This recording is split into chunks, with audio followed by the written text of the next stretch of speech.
How to disable your history on YouTube. So hello guys, welcome back to my YouTube channel. In this quick tutorial I'll be showing you how you can easily disable your YouTube history on YouTube. So let's get started.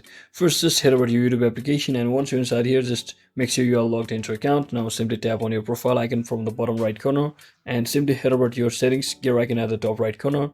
And once you're inside here, you can see there's an option directly available to you, that is manage all history. So just select it, and once you select it, you can easily tap on this saving your YouTube history option over here, and you can just tap on this turn off button over here to successfully turn off or pause your YouTube history, just like this, by simply tapping on this pause.